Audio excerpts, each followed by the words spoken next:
अस्सलाम वालेकुम, welcome to my YouTube channel Star Academy Peshawar. मैंने कुछ टाइम पहले एक वीडियो अपलोड की थी, बायोटेक्नोलॉजी का एक चैप्टर था। फिर लोगों ने कहा कि क्यों नहीं आप सीक्वेंस में पढ़ाओ स्टार्ट से। तो मैंने कहा चलो ठीक है, स्टार्ट से पढ़ाते हैं। तो बायोलॉजी के जो केपी बुक में ऑलमोस्ट ये सारा जो कोर्स यहाँ पे होगा सारा NMD कैट के लिए इंपॉर्टेंट है, ठीक है। तो बायोलॉजी के बुक जो मैं बुक के पैटर्न से चले जाऊँ तो केपी के बुक है biology cell structure and function, पहला चैप्टर है। तो सेल स्ट्रक्चर एंड फंक्शन में दो मेन चीज़ें हैं, ठीक है। एक देखें, हर चीज़ का अगर हम बेसिक नहीं पढ़ते ना, बेसिक बहुत इजी होता है लेकिन थोड़ा सा लेंथी होता है। तो बंदे को ऐसा लगता है कि मुझे आ रही हैं, समझ आ रही हैं, लेकिन वो भूलता बहुत है। तो इस पे ज़्यादा फोकस करें। इसी तरह केमिस्ट्री का भी मैं 15 डेज सिर्फ बेसिक्स पढ़ाऊँगा। वो बेसिक्स अगर आप लोग याद करें ना, यकीन करें आप लोगों को बहुत आसानी होगी, ठीक है। तो मैं तो कोशिश करता हूँ कि पर डे 2 लेक्चर या 3 लेक्चर अपलोड किया करूँ, एक बायो का, एक केमिस्ट्री का, एक हिंट्स वगैरह लेक्चर का, जो हिंट्स वगैरह होते हैं, फार्मूल्स वगैरह। लेकिन देखते हैं कि टाइम के हिसाब से सब चीज़ करेंगे ना। तो पहला टॉपिक है cells as basic structural and functional units of living things, of all living things.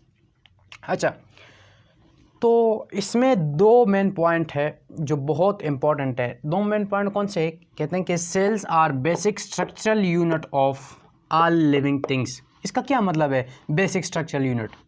तो इस पे अगर मैं यहाँ पे लगाऊँ बेसिक स्ट्रक्चरल यूनिट, तो इसका मतलब ये है कि simplest living organism, for example bacteria, and complex living organism, for example human being. Bacteria से ह्यूमन बीइंग तक सबका जो बेसिक स्ट्रक्चरल यूनिट है वो सेल है। कहने का मतलब ये है, अभी मैं जिस कमरे में पढ़ा रहा हूँ इसमें ईंटें लगे हैं, दूसरा कमरा होगा उसमें ब्लॉक्स वगैरह लगे होंगे। तो ये ब्रिक्स और ब्लॉक्स, तो ये एक एज अ सेल आप कंसिडर कर सकते हैं, जो एक बड़े कमरे को, एक बड़े ऑर्गेनिज्म को बनाते हैं। लेकिन एक सिंपल यूनिट से बनता है ना। तो हम कहते हैं कि अगर सिंपलेस्ट ऑर्गेनिज्म हो या कॉम्प्लेक्स ऑर्गेनिज्म हो, उनका जो बेसिक स्ट्रक्चरल यूनिट है वो क्या है? यहाँ पे लिखा हुआ नजर आ रहा होगा, सेल है। Smallest living building block of all living organism, ठीक है। अच्छा, इसमें दूसरा जो पॉइंट है ये बहुत इंपॉर्टेंट है, ठीक है। वैसे तो दोनों इंपॉर्टेंट है, लेकिन इसको समझने के लिए थोड़ा यहाँ पे ध्यान आप लोगों का होना चाहिए। Cells are basic functional unit. यहाँ पे मैंने क्या लिखा हुआ है? Functional unit of all living things, smallest unit which perform all functions. मतलब ये है कि बॉडी के लिविंग ऑर्गेनिज्म में कोई भी फंक्शन अगर लिविंग ऑर्गेनिज्म परफॉर्म करता है या परफॉर्म करने की सलाहियत रखता है, तो वो सेल्स वो फंक्शन परफॉर्म करेगा, ठीक है। कोई मोटा सा एग्जांपल देता हूँ आप लोगों को। थिंकिंग, अगर हम थिंकिंग को देखें, सोचते हैं, तो सोचने में कौन सा सेल इन्वॉल्व है भाई? तो देखते हैं थिंकिंग, ठीक है।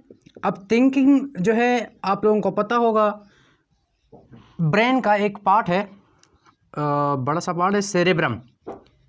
तो सेरेब्रम जो है इसमें इन्वॉल्व है, सेरेब्रम, ठीक है। सेरेब्रम थिंकिंग में इन्वॉल्व है।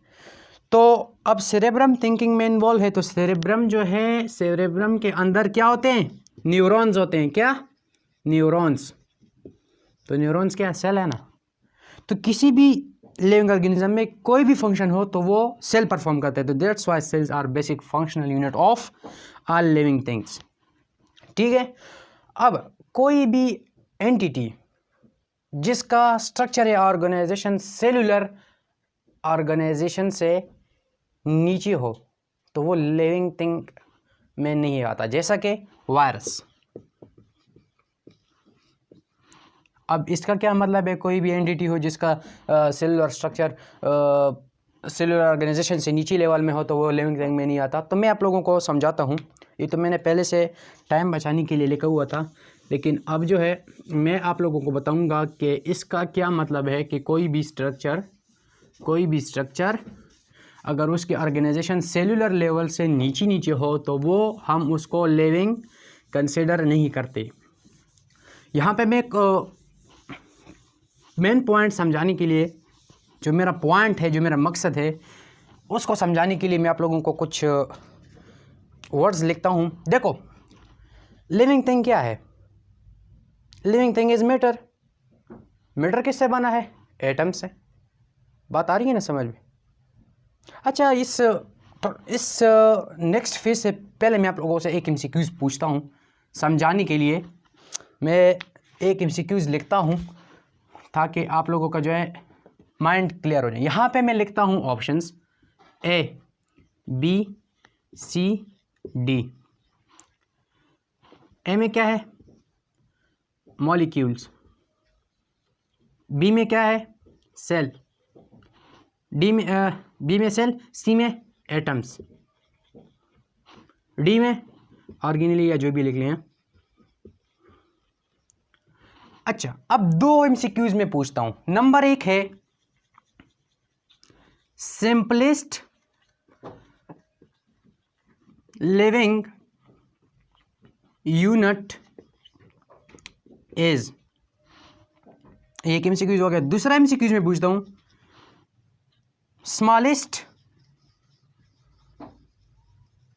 स्मॉलेस्ट यूनिट ऑफ लिविंग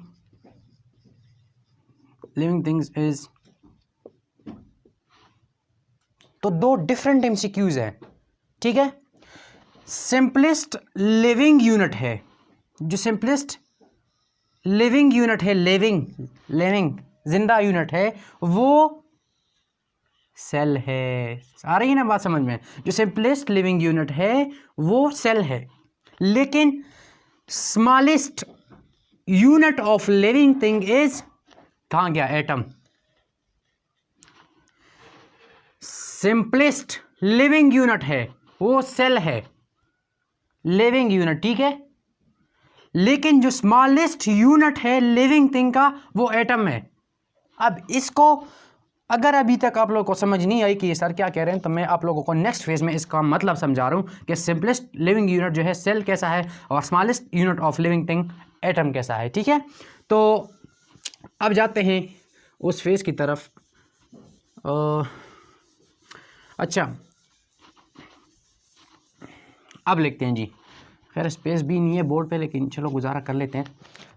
यहाँ पे अगर हम डिस्कस करने जाएं तो यहाँ से लिखें तो कैसा लगेगा? चलो इधर से लिखते हैं एटम्स, ठीक है। एटम्स इलेक्ट्रॉन, प्रोटॉन, न्यूट्रॉन वगैरह से बना हुआ है ना, ये तो पता है ना। एटम से क्या बनता है? मॉलिक्यूल। मॉलिक्यूल से क्या बनता है? ऑर्गेनेली।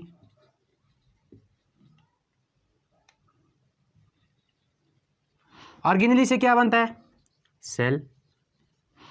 अच्छा, सेल से क्या बनता है? यहाँ पे लिखते हैं। सेल से क्या बनता है? टिश्यू। अच्छा, टिश्यू से क्या बनता है? ऑर्गन सिस्टम और फिर एक ऑर्गेनिज्म, ठीक है ना। अच्छा, तो मैं इसको जो लिख रहा हूँ इसमें एक इम्पोर्टेंट पॉइंट समझाने के लिए मैं ये सब कुछ कर रहा हूँ, ठीक है। नहीं तो इस पे इतना टाइम नहीं वेस्ट नहीं करता। अच्छा, अब आपको मैं बता रहा हूँ कि जो लिविंग थिंग है वो भी मैटर है। तो मैटर एटम से बना हुआ है, ठीक है। एटम से मॉलिक्यूल बनते हैं। मॉलिक्यूल दो टाइप के होते हैं, एक होता है माइक्रो मॉलिक्यूल, एक होता है मैक्रो मॉलिक्यूल। आ रही है ना समझ? मैक्रो मॉलिक्यूल और अदर भी मॉलिक्यूल। तो एटम्स है मॉलिक्यूल दो किस्म के, micro molecule, macro molecule. Micro का क्या मतलब है? माइक्रो का मतलब है वो मॉलिक्यूल जिसका मॉलिक्यूलर वेट क्या होता है? कम होता है, ठीक है। माइक्रो मॉलिक्यूल वो मॉलिक्यूल होते हैं जिनका मॉलिक्यूलर वेट कम होता है। दूसरे पॉइंट पे आते हैं, मैक्रो मॉलिक्यूल वो मॉलिक्यूल जिसका मॉलिक्यूलर वेट ज़्यादा होता है, हाई होता है, ठीक है। अच्छा, माइक्रो मॉलिक्यूल के अगर हम एग्जांपल देखें तो oxygen, H2O। Macro large molecule के अगर हम एग्जांपल देखें तो कार्बोहाइड्रेट्स हैं, लिपिड्स हैं और प्रोटीन्स हैं। अब मैं आप लोगों को बताता हूँ, एटम से मॉलिक्यूल, मॉलिक्यूल से ऑर्गेनेली, ऑर्गेनेली में क्या देखते हैं, for example mitochondria, cell membrane, different organelles है ना, राइबोसोम्स वगैरह, ये लाइसोसोम्स वगैरह। तो ऑर्गेनेली में अगर हम एक ऑर्गेनेली को उठाएं, यहाँ पे देखते हैं, यहाँ पे इसकी तो समझ आ गई ना। अच्छा, ऑर्गेनेली यहाँ पे लिखते हैं, यहाँ पे लिखते हैं ऑर्गेनेली, कौन से ऑर्गेनेली, सेल मेम्ब्रेन। तो मैंने क्या कहा कि सेल मेम्ब्रेन एक ऑर्गेनेली है। ऑर्गेनेली किससे बनता है, मॉलिक्यूल से। तो आपको पता है सेल मेम्ब्रेन में क्या चीज़ है, लिपिड्स हैं, मैक्रोमॉलिक्यूल, कार्बोहाइड्रेट स्मॉल अमाउंट में मौजूद है, प्रोटीन है। इसमें जो परसेंटेज इसकी लिखी हुई है biology chapter number 1 cell structure and function में, पेज नंबर 3 और 4 पे, सेकंड पैराग्राफ पे लास्ट लाइन में लिखी हुई है कि इसकी कितनी 60 to 80 है या 20 to 40 है, जो परसेंटेज इनकी लिखी हुई है। तो वो याद कर लेना है। सेल मेम्ब्रेन एक टॉपिक है, ठीक है। तो ऑर्गेनेली तक समझ आ गई है। एटम से मॉलिक्यूल, मॉलिक्यूल से ऑर्गेनेली, ऑर्गेनेली से सेल्स, ठीक है। तो मैंने कहा कि वो स्ट्रक्चर जिसकी ऑर्गेनाइजेशन सेलुलर लेवल से कम है, वो स्ट्रक्चर जिसकी ऑर्गेनाइजेशन सेलुलर लेवल से कम है, वो उसको हम वायरस कंसिडर कर, उसको हम नॉन लिविंग थिंग कंसिडर करते हैं। Sorry, non living. For example virus, क्या है तो लिख नहीं रहा, वायरस।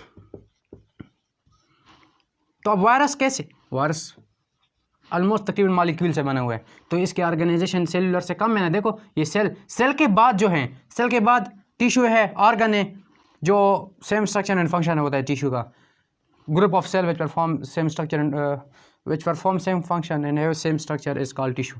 इसे ऑर्गन सिस्टम। तो cells, tissue, organ system, organism. तो जिसकी ऑर्गेनाइजेशन सेलुलर लेवल से अप है, या सेलुलर लेवल है या सेलुलर लेवल से अप है, मतलब कि टिश्यू से बना है ऑर्गन, तो वो लिविंग थिंग कंसिडर करते हैं। और जिसकी ऑर्गेनाइजेशन ऑर्गेनेली सेल से कम है, जैसे कि वायरस मॉलिक्यूल से बना है, तो ये नॉन लिविंग थिंग है। क्या है, नॉन लिविंग है। यहां तक समझ आ गई ना। तो सेलुलर जो है ये स्मॉलेस्ट हो गया ना। एमसीक्यूज मैंने लिखा था कि cellular is smallest living unit, अब समझ आ गई होगी। लेकिन simplest living unit, sorry, cellular is simplest living unit, simplest है ना। इससे आगे फिर टिश्यूज कॉम्प्लेक्स, तो आगे कॉम्प्लेक्स ऑर्गेनिज्म, सबसे कॉम्प्लेक्स जो है ना एक ऑर्गेनिज्म बनता है। ये सिंपलेस्ट लिविंग यूनिट है। लेकिन जो स्मॉलेस्ट लिविंग यूनिट है, ऑर्गेनिज्म किससे बना है, इससे, ये इससे सेल से, ऑर्गेनेली, मॉलिक्यूल, एटम। तो ये क्या हुआ, स्मॉलेस्ट लिविंग यूनिट हो गया। यहां तक समझ आ गई। अब हम नेक्स्ट टॉपिक की तरफ जाते हैं, उसको हम डिस्कस करते हैं। जो स्ट्रक्चर है यूकैरियोटिक सेल का है, उसको हम डिस्कस करते हैं। यहाँ तक उम्मीद है आप लोगों को समझ आ गई होगी। इतना मुश्किल टॉपिक नहीं था, लेकिन समझना जो है ना थोड़ा आप लोगों के लिए ज़रूरी है, ठीक है।